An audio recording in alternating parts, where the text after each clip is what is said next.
शमशान घाट उस जगह को कहा जाता है जहाँ हिंदू बिरादरी के लोग मरने के बाद अपनी आखिरी रस्मात अदा करते हैं। पाकिस्तान में भी एक शमशान घाट मौजूद है जो कि कराची के इलाके हैदराबाद में है। कहा यह जाता है कि ये शमशान घाट 200 साल पुराना है और वहाँ लोगों के साथ बहुत से खौफनाक वाक़यात रोनुमा हो चुके हैं। हमारी आज की दास्तान भी इसी शमशान घाट के बारे में है।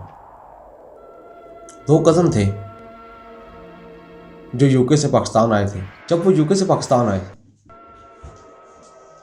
तो उन्हें उनके कज़न ने बताया कि यहाँ पे एक शमशान घाट मौजूद है जिसके बारे में बहुत सी खौफनाक कहानियाँ हैं, जहाँ पे जिन्नों और असेब का साया है। जिस पर एक कज़न ने कहा कि जिन्नों और असेब जैसी कोई चीज़ें दुनिया पर मौजूद नहीं है। और दूसरे कज़न जिसका नाम आसिफ था, उसने भी अपने पहले कज़न का साथ देते हुए कहा कि हाँ, कामरान ठीक कह रहा है, ऐसा कुछ भी नहीं होता, ये सिर्फ लोगों को डराने के लिए कहानियाँ हैं और हम आप लोगों की इन बातों को गलत साबित कर देंगे। ये दोनों घर से रात को शमशान घाट के लिए निकलते हैं। अब ये शमशान घाट में दाखिल होते हैं। रात का सन्नाटा और तारीकी शमशान घाट के माहौल को वहशत में बदल रही है।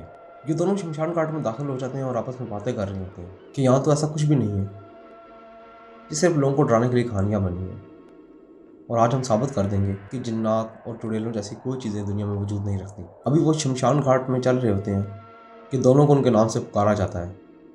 कि दोनों हंसते हैं और समझते हैं कि शायद उनके साथ कोई शरारत कर रहा है, पर हकीकत में वहाँ तो उनके अलावा कोई भी मौजूद नहीं था। अब ये दोनों ये फैसला करते हैं क्यों ना अलग अलग होके इस जगह की छानबीन की जाए।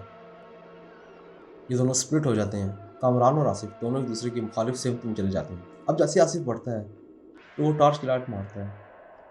उसे दूर से ऐसे नजर आ रहा था जैसे कोई इंसान खड़ा है, पर जब वो टॉर्च की लाइट मारता है तो देखता है कि उसका कज़न कामरान खड़ा है और कामरान की बैक साइड आसिफ की तरफ। आसिफ कामरान को आवाज़ देता है कि कामरान अभी तो तुम वहाँ थे, तुम यहाँ क्या करने आ गए हो।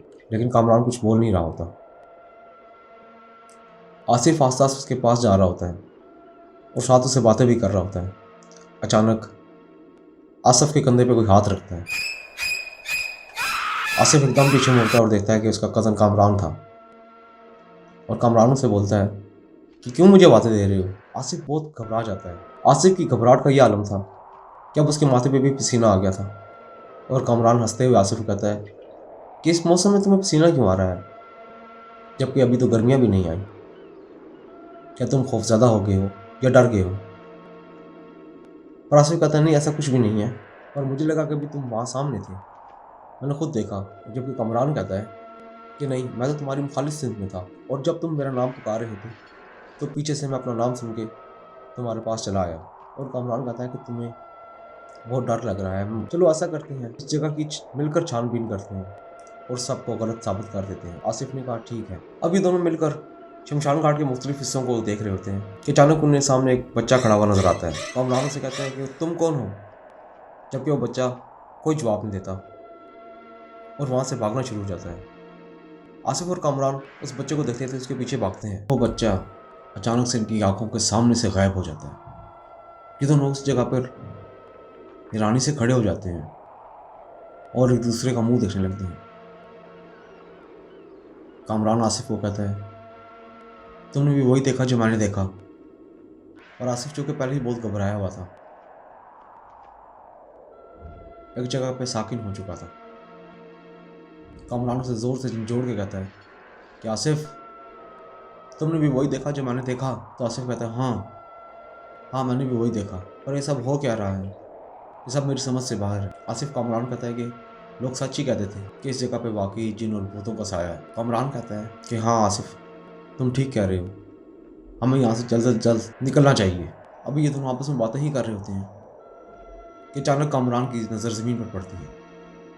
वो देखता है कि उनके पाँव के पास आग लगी हुई है। वो एकदम अपने आप को आग से बचाने के लिए पीछे मुड़ता है और क्या देखता है कि एक इंसान खड़ा है जिसका कद आस्ता आस्ता बढ़ता जा रहा है।